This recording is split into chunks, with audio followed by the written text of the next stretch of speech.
Hello friends, this is Salin Srivastava. स्वागत है आपका टीचिंग लर्नर्स में। तो कैसे हैं आप लोग? उम्मीद है आप लोग बढ़िया होंगे और आपकी पढ़ाई अच्छी चल रही होगी।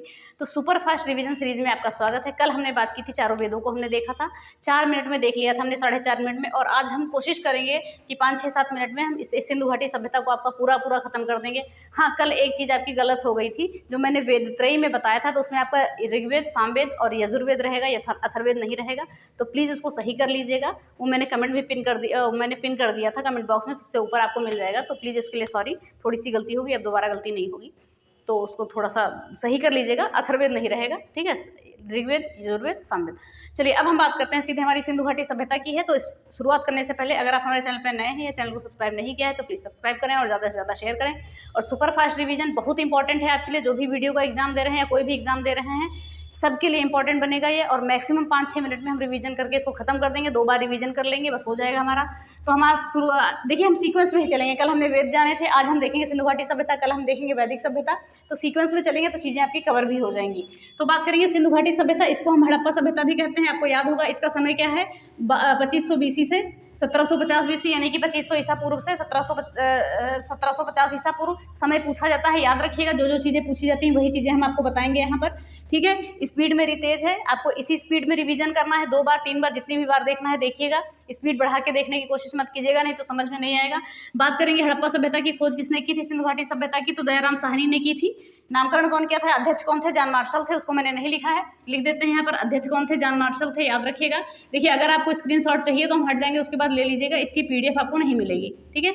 चलिए हम बात करेंगे खोज किसने की थी। दयाराम साहनी ने की थी, 1921 में की थी। और ये जो सभ्यता है सिंधु घाटी सभ्यता, ये आपकी कांस्ययुगीन सभ्यता है।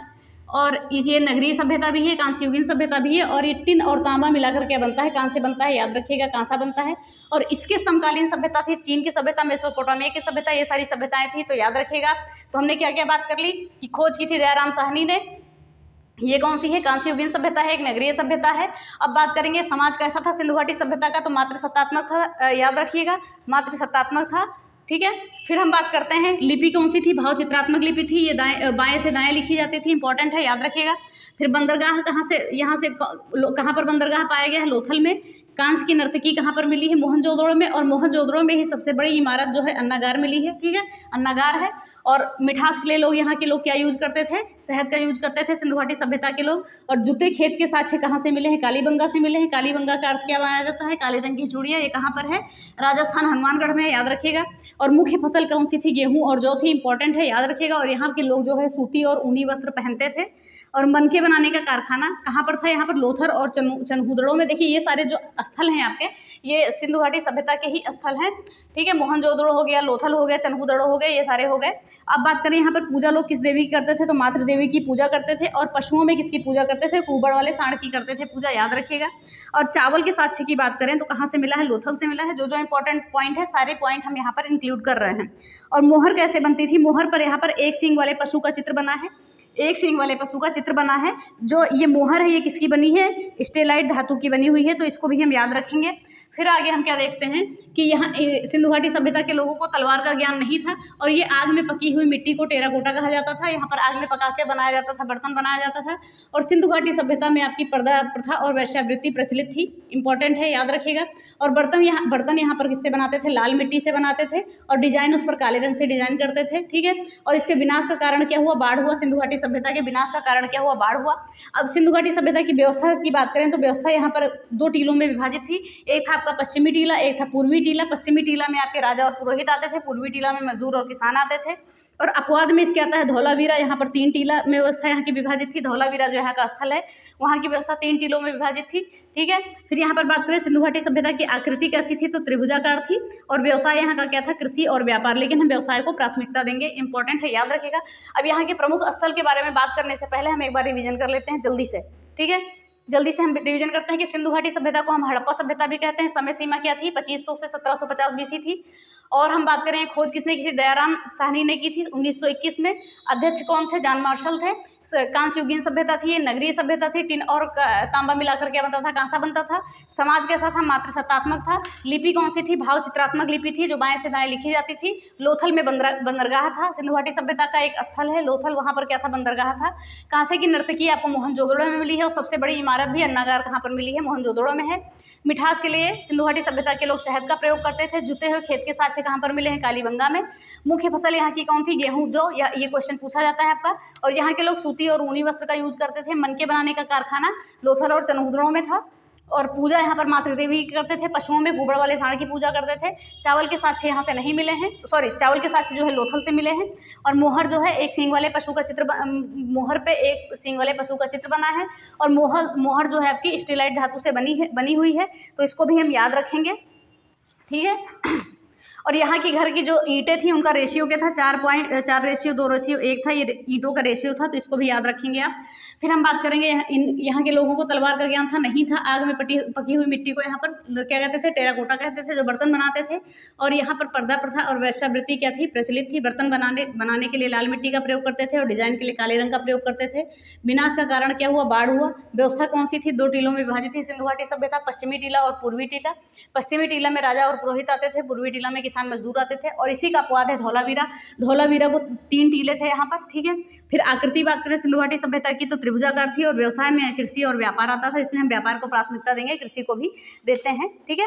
तो ये सारी चीजें हो गई। और हम बात करें यहाँ पर कपास की खेती के साक्ष्य मिले हैं, ये याद रखिएगा, इंपॉर्टेंट है कि उत्पादन में सबसे पहले यहाँ पर कपास की खेती के साक्ष्य मिले हैं। तो यहाँ पर हम कपास लिख देते हैं। और ये कहाँ मिले, हड़प्पा में मिले हैं, ठीक है। हड़प्पा में कपास की खेती के साक्ष्य मिले हैं, तो इन चीजों को भी आप याद रखेंगे। चलिए आगे हम देखते हैं सिंधु घाटी सभ्यता का उत्तरी, ठीक है, ये उत्तर है, ये दक्षिण है, ये पूर्वी है, ठीक है, और ये पश्चिमी है। स्थल कौन कौन से थे, तो सिंधु घाटी सभ्यता का सबसे उत्तरीय स्थल यानी नॉर्थ साइड में कौन सा था, मांडा था। कौन सी नदी के किनारे, चिनाब नदी के किनारे। और दक्षिणी स्थल कौन सा था, दायमाबाद, ये कहाँ है, महाराष्ट्र में, प्रवरा नदी के किनारे। सबसे पूर्वी स्थल कौन सा था, आलमगीरपुर, मेरठ में पड़ता है, उत्तर प्रदेश में, हिंडन नदी के किनारे। और सुतकांगेडोर दाशका नदी के किनारे था। और यहाँ पर बंदरगाह भी एक पाया जाता था, ये पाकिस्तान में स्थल आ जाता है, ठीक है। तो इतनी चीज़ों को हम देखेंगे, ये यहाँ से क्वेश्चन आपके जरूर बनते हैं। देखिए पूरी क्लास से ही आपके क्वेश्चन बनेंगे, कहीं से भी बन सकते हैं, लेकिन यहाँ से भी क्वेश्चन आपके बनते हैं। तो हम देख लेते हैं यहाँ पर। और सबसे बड़ा बंदरगाह यहीं पर पाया गया। तो सबसे उत्तरी क्या था, मांडा था, चिनाब नदी के किनारे। दक्षिणी दायमाबाद, प्रवरा नदी के किनारे। और फिर पूर्वी आलमगीरपुर, हिंडन नदी के किनारे। और सुतकांगेडोर था पश्चिमी, ये दाशका नदी के किनारे। तो ये चीज़ें याद होगी। अब कुछ प्रमुख स्थल हैं जहाँ से आपका एग्जाम में बनता है कि कौन सी नदी के किनारे ये स्थल है और कहाँ पड़ता है। ध्यान से सुनिएगा, हड़प्पा रावी नदी, मोहनजोदड़ो ये पाकिस्तान में है, मोहनजोदड़ो सिंधु नदी पाकिस्तान में है, चनहुदड़ो सिंधु नदी पाकिस्तान में है, कालीबंगा घग्घर नदी राजस्थान में है, लोथल भोगवा नदी गुजरात में है, ठीक है, रोपड़ है, सतलज नदी पंजाब, आलमगीरपुर हिंडन नदी मेरठ है। और रंगपुर ये सुखभादर नदी के किनारे है गुजरात में। धौलावीरा है मनसर और मनहर के किनारे कहाँ पर, गुजरात में।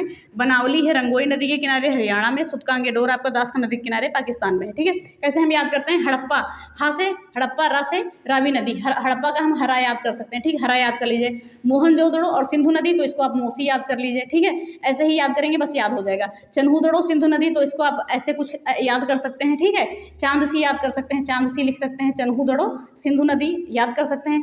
काली नदी घग्घर, तो काली जो है घर गई, घर कहाँ था उसका, राजस्थान में था, ऐसे याद कर लीजिए। काली का घर कहाँ था, राजस्थान में था, ठीक है। ऐसे ही चीज़ों को याद करेंगे तभी याद होगा आपको, ठीक है। और लोथल की बात करें, अगर आपको याद है तो अच्छी बात है, लोथल से हम लो ले लेंगे और भोगवा नदी से भो ले लेंगे।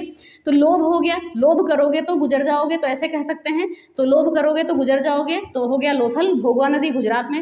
रोपड़ की बात करें, सतलज नदी पंजाब में। और यहाँ से रोस हम याद कर लेंगे, ठीक है, स्थल याद कर लीजिएगा। आलमगीरपुर की बात करें, हिंडन नदी के किनारे है, मेरठ में, उत्तर प्रदेश। रंगपुर सुखभादर नदी के, तो रंगसुख याद कर लीजिए, रंगसुख, ठीक है। देखिए जैसे आप याद कर पाए वैसे याद कर ले, कोई ये नहीं कि ऐसे ही याद करिए। धौलावीरा मनसर या मनहर गुजरात में है, ठीक है, गुजरात में है। किसके किनारे, मनसर या मनहर नदी के किनारे। बनावली जो है रंगोई यानी रंग बना, ऐसे याद कर लीजिए, रंग बना, हरा रंग बना, ठीक है, हरियाणा में है, तो हम कह सकते हैं हरा रंग बना। तो बनावली जो है रंगोई नदी के किनारे है। और सुतकांगेडोर दाशका नदी के किनारे है पाकिस्तान में, तो याद रखिएगा। चलिए हम एक बार और देख लेते हैं जल्दी से। अब जैसे भी आप याद कर पाएं याद कर लीजिए, ध्यान से देखिएगा। हड़प्पा रावी नदी पाकिस्तान, मोहनजोदड़ो सिंधु नदी के किनारे पाकिस्तान, चन्हू दड़ो सिंधु नदी के किनारे पाकिस्तान, कालीबंगा घग्गर नदी के किनारे राजस्थान, हनुमानगढ़ राजस्थान ये स्थान पूछता है आपका, और लोथल भोगवा नदी गुजरात, और रोपड़ सतलज नदी पंजाब, आलमगीरपुर हिंडन नदी मेरठ उत्तर प्रदेश, और रंगपुर सुखभादर नदी गुजरात, ठीक है। और फिर हम बात करेंगे धौलावीरा मनसर या मनहर नदी के किनारे गुजरात में, और बनावली रंगोई नदी के किनारे हरियाणा में, और सुद कांगेडोर दास नदी के किनारे पाकिस्तान में। तो ये हो गई आपकी सिंधु घाटी सभ्यता कंप्लीट। अगर आपने पढ़ लिया है तो ठीक है, अगर नहीं पढ़ा है तो रिवीजन हो गया है आपका। बहुत इंपॉर्टेंट क्लास है, मैक्सिमम समय हम नहीं लेंगे आपका, ज़्यादा से ज़्यादा समय नहीं लेंगे, कम से कम समय में चीज़ों को आपको कंप्लीट करेंगे। और इसकी PDF आपको नहीं मिलेगी, मेरे हटने के बाद आप स्क्रीनशॉट ले सकते हैं। बस ये क्लास आज की इतनी ही, कल नया टॉपिक स्टार्ट करेंगे, हम सीक्वेंस में ही चलेंगे। और आई होप आपको ये क्लास पसंद आई होगी। कल वाली गलती सही कर लीजिएगा। आपका वेद त्रयी में ऋग्वेद, यजुर्वेद और सामवेद है, इन्हीं तीनों को रखिएगा। अथर्ववेद नहीं आता है उसमें, शुरुआत के 3 वेद आते हैं। कल हम पढ़ेंगे वैदिक सभ्यता, इंपॉर्टेंट चीज़ें ही पढ़ेंगे। उत्तर वैदिक काल और पूर्व वैदिक काल सारी चीज़ों को पढ़ेंगे। और यहाँ पे भी हमने सारी इंपॉर्टेंट चीज़ें ही पढ़ी हैं जो एग्जाम में पूछी जाती हैं। तो चलिए इसी के साथ ये क्लास खत्म करते हैं। और ये सुपर फास्ट रिवीजन क्लास है, ज़्यादा से ज़्यादा शेयर करिए और लोगों तक पहुँचाइए कि लोगों को अधिक से अधिक फायदा हो। धन्यवाद, जय हिंद।